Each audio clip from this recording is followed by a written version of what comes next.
If you've been on Elon Musk's Twitter or have gone into arguments with the far right or even been curious about global IQ scores, you may have seen this graph used, and it's actively lying to you. This map and its data comes from Richard Lynn. Besides this IQ map, you may know him from his studies about racial penis sizes and his statement that white states should secede from the United States.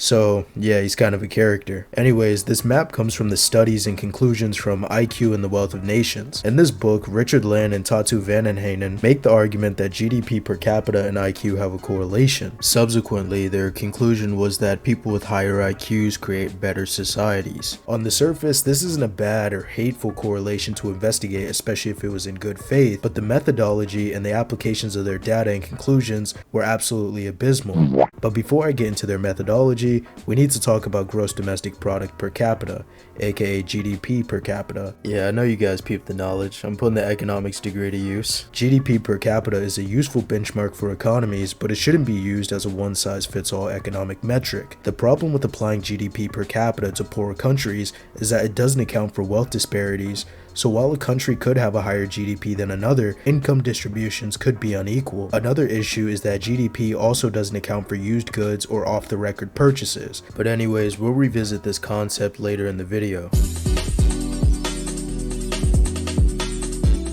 For 104 of the 185 nations, no studies were available, so they did what any normal person would do. They literally guesstimated a vast majority of the results. Lynn and Vanenhanen used the averages of neighboring countries and went off of that. Sometimes they didn't even use neighboring countries. For example, Iran and Turkey's IQ results were used for Kyrgyzstan's calculations on national IQ. Also, some of their reasonings for quote-unquote outliers were shaky at best. For example, Qatar was estimated to have an average IQ of 78, but their GDP per capita was 29,000, which is pretty good, especially at the time. Their reasoning for this discrepancy was that their petroleum resources boosted their GDP, but if the average Qatari is borderline impaired, they wouldn't even be able to capitalize on those resources.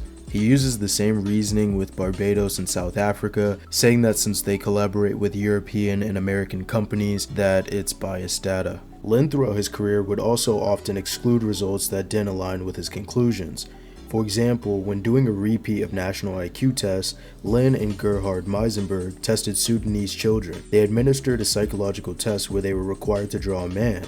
These Sudanese children lacked experience in using a pencil and averaged an IQ of 50 on this test. However, the same children averaged an IQ of 94 on a test that didn't involve the use of a pencil. Lynn and Meisenberg didn't consider the discrepancy between the tests of IQ problematic and took the draw a man scores into account in their mean estimate of the sample, which came out to an average IQ of 69 according to Lynn and Meisenberg.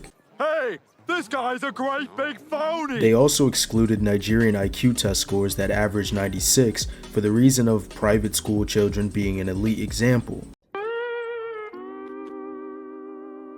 The worst example though is that for the African country of Equatorial Guinea, they literally used a sample size of mentally disabled children from Spain.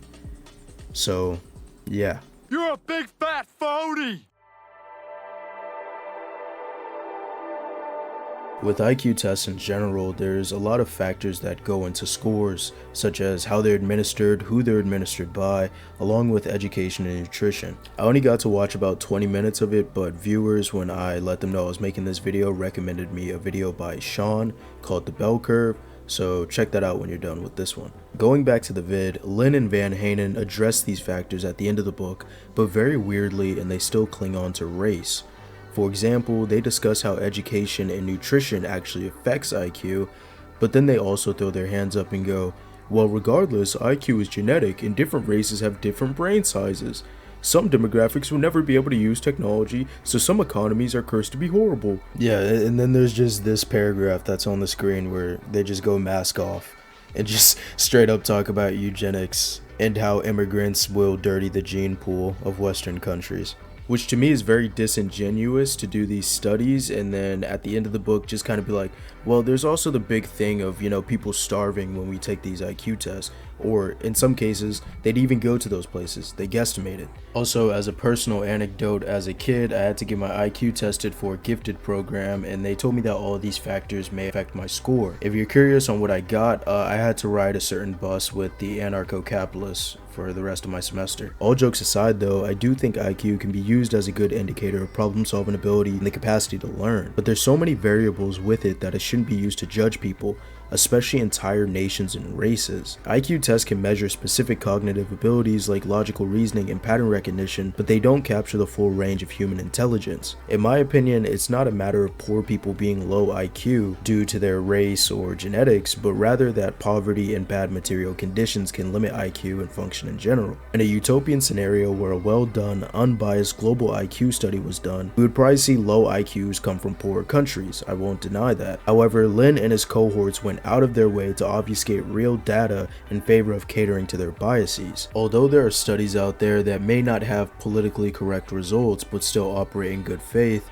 Richard Lynn's work and legacy are not among these. Lynn's studies and others that focus on the global south are often susceptible to biases in their methodology, which fail to present a complete or fair picture of such complex issues. Moreover, statistics, while useful, can easily be manipulated or misrepresented, especially when the context in which they're collected is not adequately considered. The result is that data can be weaponized to support harmful ideologies such as racism or eugenics, which thrive on simplifying complex human behaviors into reductive and misleading narratives to make you angry. This kind of manipulation is often subtle, making it difficult to challenge on the surface.